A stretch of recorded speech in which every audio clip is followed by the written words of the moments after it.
Hello बच्चों, आइए question पढ़ते हैं। Two particles A and B are projected from ground towards each other with speed 10 metre per second and 5√2 metre per second at an angles 30 degree and 45 degree with horizontal from 2 points separated by distance of 15 metre.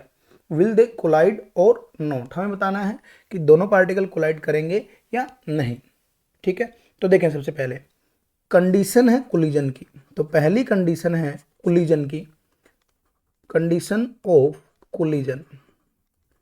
First condition है, देखिए क्या condition है। First सबसे पहली condition ये check करेंगे ये satisfy हो रही है ये नहीं हो रही। Their vertical component, their vertical component of velocities should be same.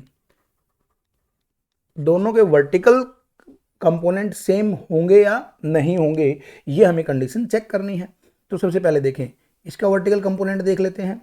इसका वर्टिकल कंपोनेंट ये 5√2 है, एंगल 45 डिग्री है, तो ये भी इधर 5 आएगा और इधर भी क्या आएगा 5।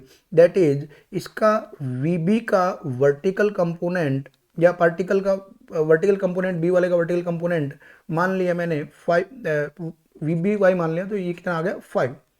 और इसका वर्टिकल कंपोनेंट देखें, ये वाला कितना आ जाएगा 10 cos 30 और ये हो जाएगा 10 of sin 30 और ये भी 5 होगा।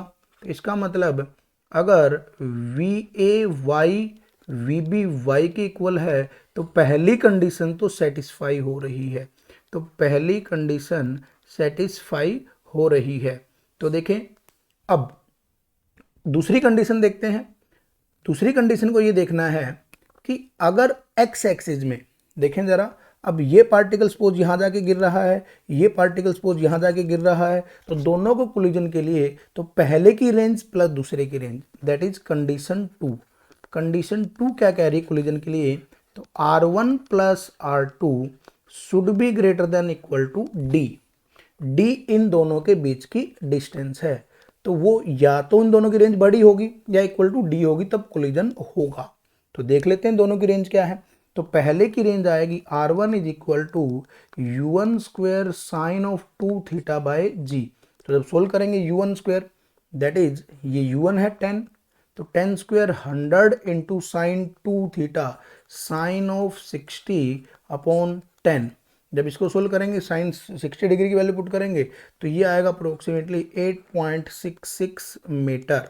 वैल्यू पुट कर लेंगे साइन 60 डिग्री की।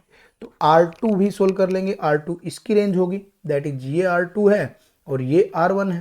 क्रॉस चेक कर लेते हैं, अगर दोनों का sum greater than equal to 15 आ गया तब तो ठीक है, नहीं तो कोलाइड नहीं करेंगे।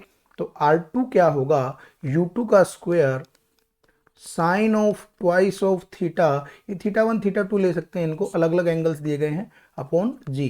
तो दैट इज क्या हो जाएगा, इसको जब सोल्व करेंगे तो ये कितना आ जाएगा 5 मीटर। तो R1 प्लस R2 जब सम अप करेंगे तो ये कितना होगा 8.6 प्लस 66 प्लस 5, दैट इज 13.66। तो 13.66 यानी कंबाइंड रेंज R1 प्लस R2 13.66 किससे छोटा है 15 से, तो नॉट सेटिस्फाइड। ये कंडीशन सेटिस्फाइड नहीं हो रही, that means they will not collide, ये कोलाइड नहीं करेंगे।